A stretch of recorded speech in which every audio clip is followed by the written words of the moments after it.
Hello and welcome to Thought for May the 4th. Our readings are Deuteronomy 21, Song of Solomon chapter 1 and Acts chapter 13. And our thought is, beware what is said in the prophets.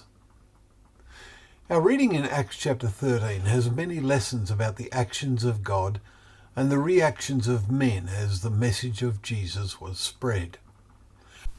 Paul and Barnabas came to Antioch in Pisidia, which is southern Turkey, and went into the synagogue and were invited to speak. We read in verse 15. Paul started by giving them a history lesson of God's actions in bringing Israel through the wilderness and establishing them in the promised land, giving them kings, in particular David. Then his message jumps forward to John the Baptist. We must not underestimate the impact and spread of John's preaching, because later at Ephesus, Paul is to find those who only know John's baptism, chapter 19, verse 3. And Ephesus is a long way from the Jordan. Paul's mention of John is a springboard for him to talk about Jesus and his message. He points out that those who lived in Jerusalem did not fully recognize him nor understand the utterances of the prophets which are read every Sabbath day, and they fulfilled them by condemning him. Verse 27.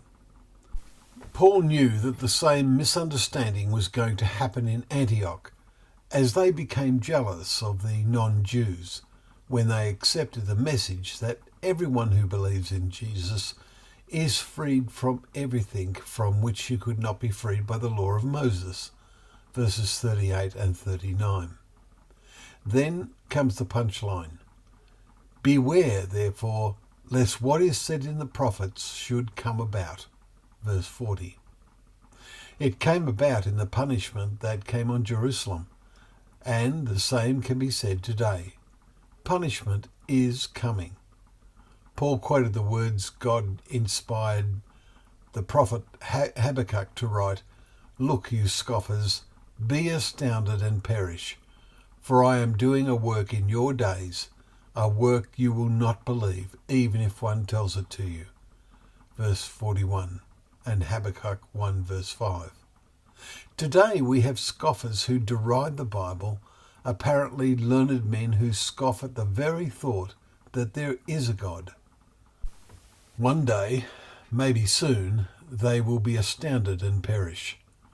Then God's laws will come into action. No longer will the permissive laws of man corrupt mankind.